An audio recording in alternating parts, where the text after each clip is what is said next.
Hello and welcome to Alexander Disease Research Update, episode 30, recorded on January 23rd, 2026.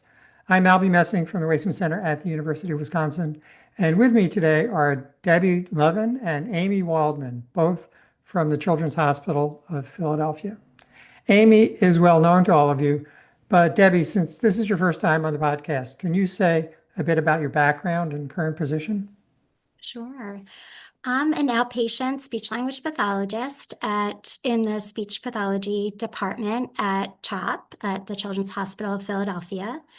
And I've had the pleasure of working with families through our natural history study over the years. And so I'm so happy to be here. And I have an interest in motor speech disorders such as dysarthria and also childhood apraxia of speech. I'm also a part of the hearing implant program at CHOP, so I work with children and families with sensorineural hearing loss. Well, thank you again for being here. Today, our topics will be two papers coming from the CHOP group. The first, with Debbie as first author, is entitled Language Skills in Patients with Alexander Disease, which was published in the American Journal of Speech Language Pathology. Debbie, let's start out with the goal. What were the main questions being asked in this study? So the first main question are, was there a language disorder in patients with Alexander disease?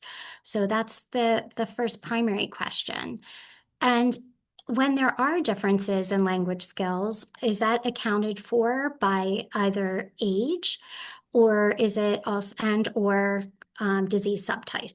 So we were looking at the factors, the variables of age and disease subtype and its effect on language. And then also looking at the severity, if there was a language disorder present, what was the severity of the language disorder? And if the tools that we had used were helpful in identifying language disorders in the Alexander disease patients.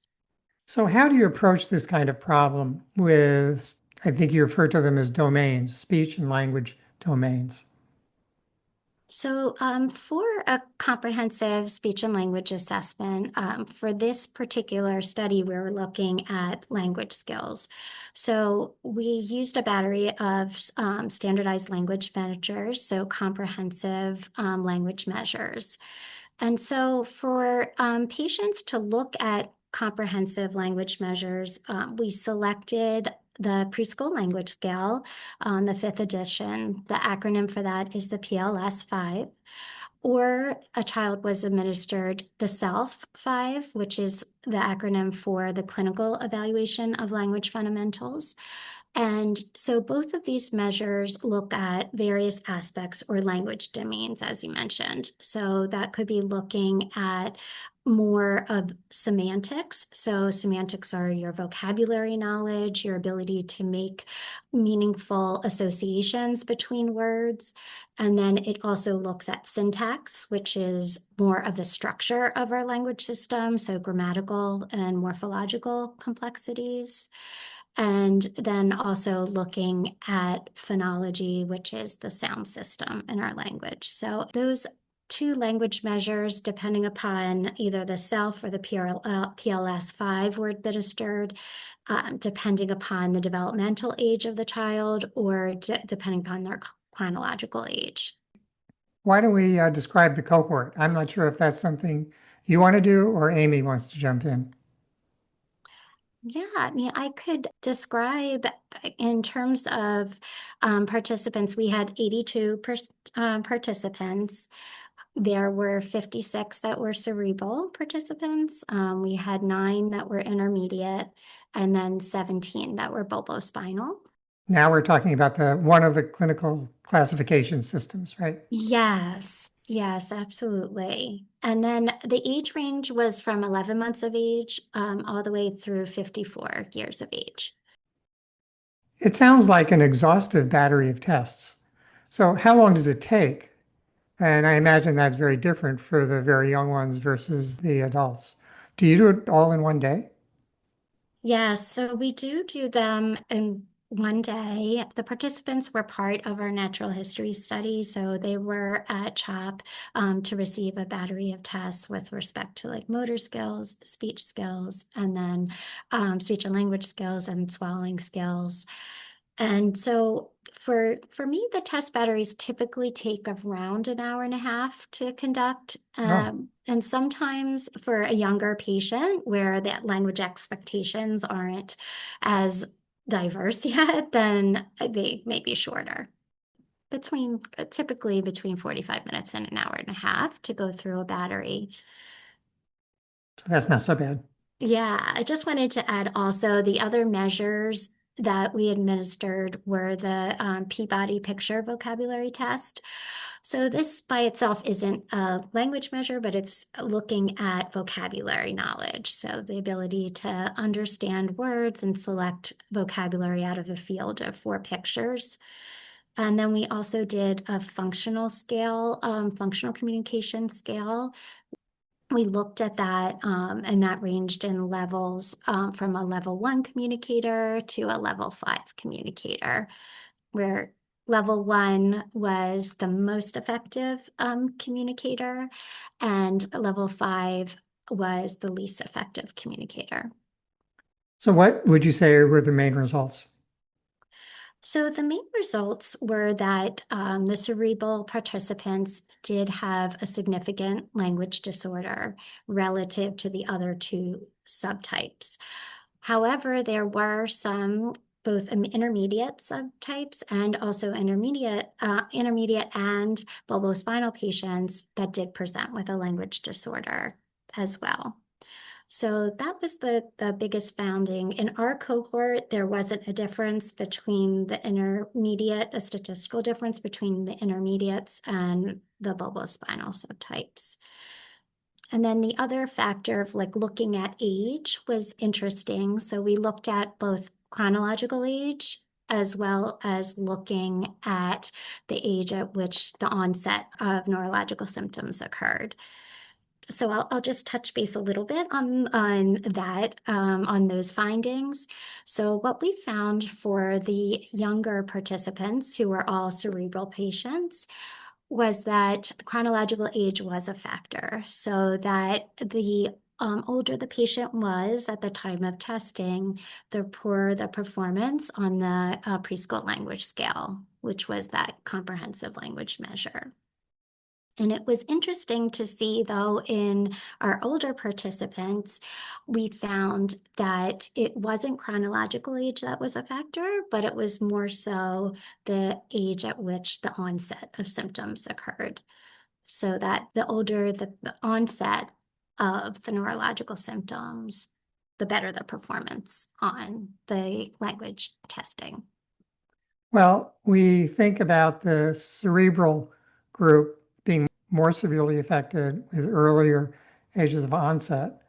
And you allude in the paper to the issue of if you are not meeting developmental milestones early on with respect to acquisition of language skills, that just makes it more and more difficult to acquire those skills later on because you're building on a foundation of knowledge. So if you fall behind at the beginning, you're always going to be behind.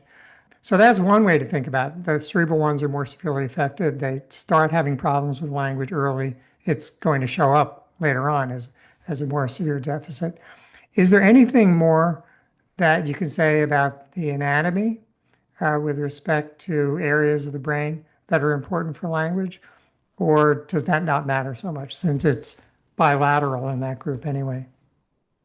Well, definitely that frontal lobe predominance, I feel like that is our like primary language when we think about speech motor communication and language development. It's so essential for communication skills. So the fact that we have that predominance affected in cerebral patients, I feel like that, accounts for a lot of the language kind of components that we see that are weaknesses for children. And then extending sometimes into the parietal lobe and temporal lobe, which also could have an impact on communication as well. Well, Amy, is there anything about the MRIs that would allow you to predict degree of language impairment? Yeah, it's a great question. So it seems fairly self-evident, right, that the older patients would have less language involvement compared to the younger patients, but actually it's the older patients that have a lot of the brainstem and the bulbospinal challenges, which may affect more of speech production. And Deb is studying speech production as opposed to also just expressive language and receptive language. So the receptive and expressive problems would be coming from some of those frontal parietal temporal areas. But we were also worried about some of our patients having the challenges with speech due to dysarthria, which is a cerebellar finding, and some bulbar weakness coming from the brain stem.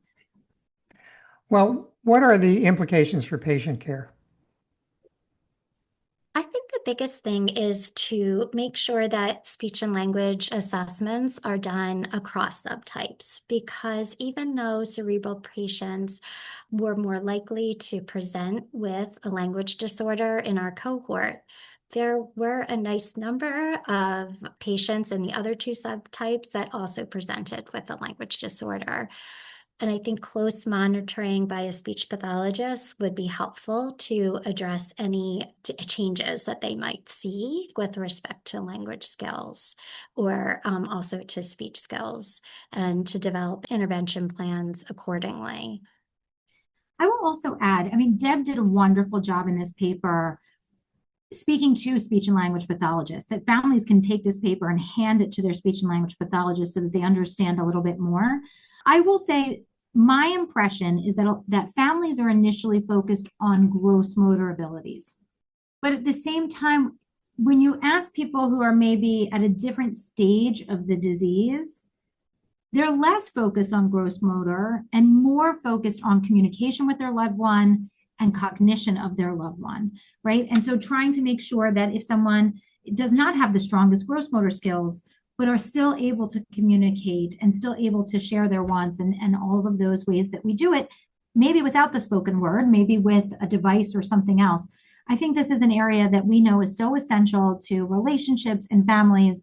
And it's an important area that we want, other speech and language pathologists to know about and other families to work through so that we can set also realistic expectations. The last point I'll make, a lot of children might look okay or be walking or doing those things, but you might not realize that their language skills are behind where they should be for age. Even if they're speaking in phrases or sentences, there's a lot more beneath the surface, and I think that's what we want people to recognize. This is a bit of a tangent, but I always would have expected that hearing would be affected in Alexander disease, but you don't see very much about that in the literature, which I take to mean that they always show up fine in tests of hearing. Is that correct? So hearing, it's not the easiest to test, right? So I think many people realize that sometimes you can put earphones on and you raise your hand to say, do you hear the sound? A lot of times in the neurologic space, we just go by, are you able to follow what I'm telling you to do? In which case you obviously heard. Right. Deb, I don't think we didn't do hearing for this because it's an added cost for this study. Right. The other thing that I will say is it's not as frequent as maybe some other disorders, but there are some patients that also have autistic-like features in Alexander disease or have those behavioral issues or some of the other things. Maybe those patients do deserve more of a hearing test than we were able to do. But it's interesting, as a neurologist, if they can follow a command, then you just make the assumption a lot of times that they are hearing, and we haven't done a lot of those detailed tests. But I will say there's less brainstem involvement in the younger patients. It's more so in the older patients, and by then you have a sense of whether they're hearing or not. So we go by that as well. All right, this was all done in English. What about other languages?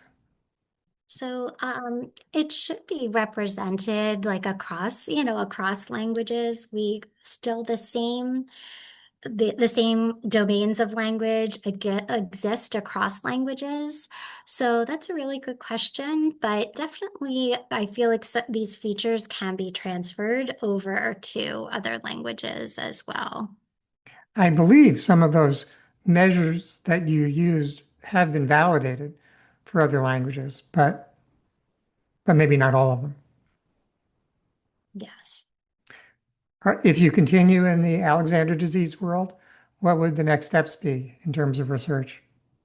So one of the biggest next steps is to look at just longitudinally, so between assessments. So for this study, we looked at their first research visit at CHOP. So our next steps are now to be looking at between assessments. Do we see either improvement between assessments, or is there a decline in language skills? Do we see intermediate and bulbospinal participants that did not have a language disorder at the time of their initial visit, but do in subsequent visits? So that will be really interesting to explore further, and to help with developing treatment plans. And I think also just thinking about the tools that we use, and so that in terms of clinically, like from a clinical perspective, that we may select different tools with a patient who had significant difficulty during the speech and language testing. So we might do some more like language sample analyses. We might use some more criterion reference types of tools, or some strength-based assessments that help to identify just like small incremental changes over time, between visits, or just over time to monitor progress. Well, I like Amy's suggestion that people should just bring your paper with them to each clinic visit and hand it to the speech language pathologist they're dealing with, because it would be a great help. All right, let's move on to the second paper with Amy as the first author, which is entitled Characterization of Clinical Phenotype to Glial Fibrillary Acidic Protein Concentrations in Alexander Disease, which is in press in the Annals of Clinical and Translational Neurology. And of course, in my lab, we spent much of the past 25 to 30 years measuring GFAP concentrations in any place we could think of. And so I'm particularly interested in the results of this paper. And Amy, why don't you start off by a brief statement of the goal? What were you trying to accomplish here? Well, this was really an expansion of the work that you published back in 2015, looking at GFAP levels in plasma or blood and cerebral spinal fluid. So we were replicating what you had previously published in a slightly larger sample than what you had published previously. We had prospective data collection, some longitudinal data, a little bit more clinical information. So it was really an expansion of what you had previously published. So why don't you describe the cohort also? It's not exactly the same as the one in Debbie's paper. Again, this was what we call a convenience sample. So these are patients that would come to CHOP to enroll in our natural history study at various ages. So we had infants all up through adults. We have a lot of plasma, as most people remember. It's a little easier to give blood, and it's a little more invasive to do a spinal tap. But we have offered a lumbar puncture spinal tap to patients that were coming to CHOP for these research visits. We considered them optional. You didn't have to do this to be part of our study because these were more invasive. So we had a lot more plasma data than we did spinal fluid data, but we're able to get at least one spinal fluid sample from about 40 some patients, and then longitudinal data from about half of those, and much more blood and longitudinal blood from all of our patients. So I thought there were three key areas of results that we should talk about. One is, how did the GFAP concentrations in blood and CSF map onto the different clinical classification systems that people are using? What did you find? So we did show that, not surprisingly, GFAP is elevated both in the spinal fluid and the plasma of patients with Alexander disease. But then we took a deeper dive into it and looked at the results by age. And one of the things that we noticed is that there seems to be an increase in GFAP in younger patients, statistically around 8 years of age. So GFAP is increasing from those early years in the first year of life up till about age 8, and then seems to plateau and then decrease over time. Of course, when you're talking about research and we're talking about averages or trends, not every patient follows that rule. There are, of course, always exceptions, and people might not have increases. But for the most part, the younger children, the cerebral children, do have these rapid increases in GFAP. Interestingly, when I think of Alexander disease, I think about the infantile cerebral type 1 patients, and I think about the adult type 2 bulbospinal patients. And then there's the group in between, most of whom have been called juvenile or intermediate. Those patients, interestingly, have higher levels of GFAP compared to the cerebral or compared to the bulbospinal. And I think the reason for that is because they have disease in two places, like the front of the brain and the brain stem. And as I just mentioned, GFAP is increasing in the first 8 years of life. So then it probably peaks in the first decade, around the time that we do see some of these intermediate patients start to present. So they tended to have some of the highest levels, followed by the cerebral and then the bulbospinal as you age, and GFAP starts to decrease.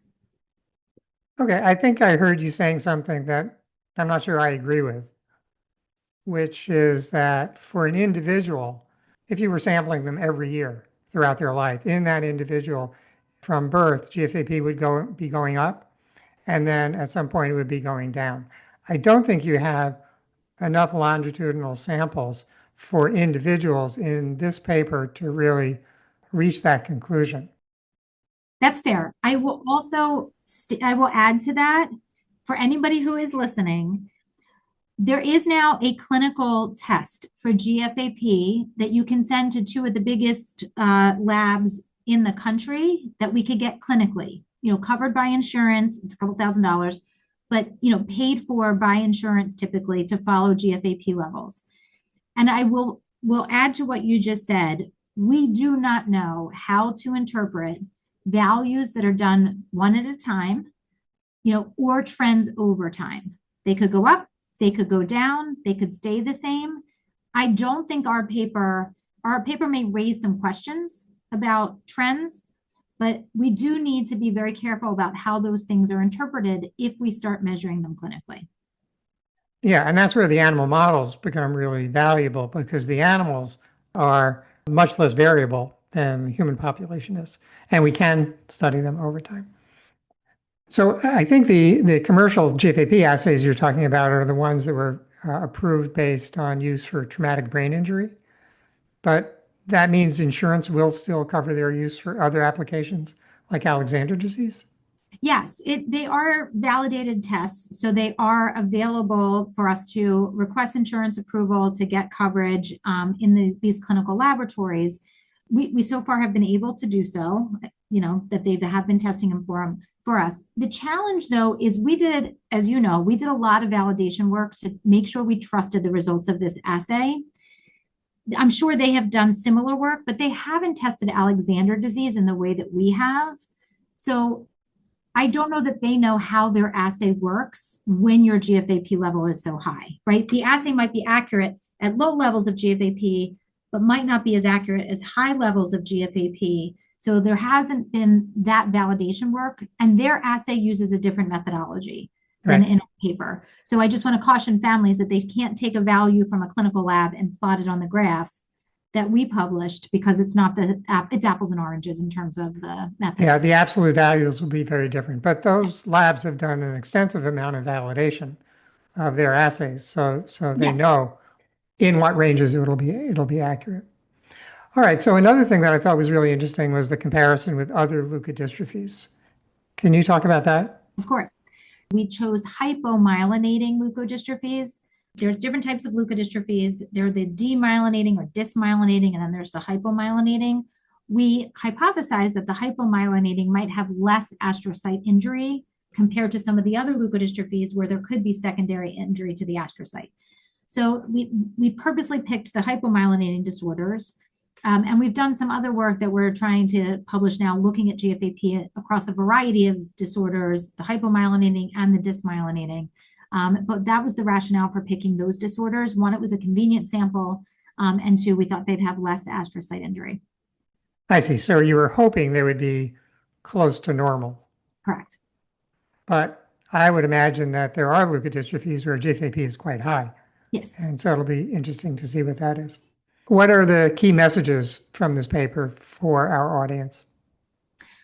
Well, first, that we can measure GFAP. For scientists, we want them to know that the levels are very high so that when they are looking at validation assays, that they are prepared for the fact that levels can be elevated and they can adjust their assays accordingly. The second message is that GFAP is not stable over time, right? And yes, to your point, we need more data to say, is it really increasing in everybody? Is it stable? Is it decreasing down the line?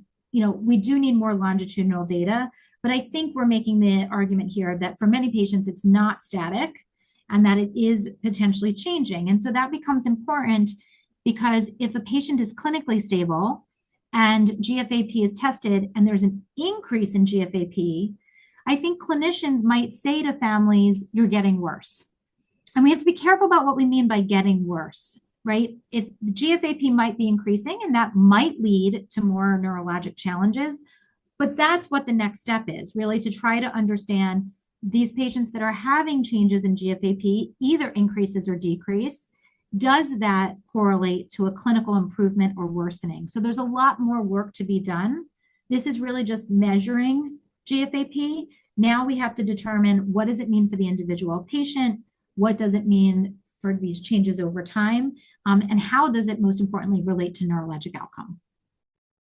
The other main question is, how does it factor into the clinical trial? So biomarkers can tell us different things. So there are some lab tests that can tell us about disease worsening or disease progression. There are other lab tests that actually just tell us whether or not our mechanism worked, right? So if we're trying to lower GFAP and we see a decrease in GFAP with a drug, then we might say the drug is working on its intended target, right? GFAP may not be a measure of outcome. It might not be a measure of clinical efficacy or might not be something to say that patients are improving or not improving. So we have to be careful, and that's what we term context of use. How would you use this clinically, and what is this telling us? We're thrilled that it is something that can be measured, right? In any disease, physicians like to measure something. So that is a huge first step. Now we have to figure out down the line what these changes mean for everybody. So I think that addresses my next question, which is, what are the next steps? The next steps are really to determine what does this mean for the patients, both individually and the field as a whole, to follow trends in GFAP and really have a sense of what's being measured. Those are two very interesting papers. That's all for today's episode of Alexander Disease Research Update. Thanks for listening, and thank you to Debbie and Amy for joining me today. Our theme song was written by Charlie Allenson, and thanks to Daniel's Fight, our sponsor for these podcasts. I'm Albie Messing. See you next time.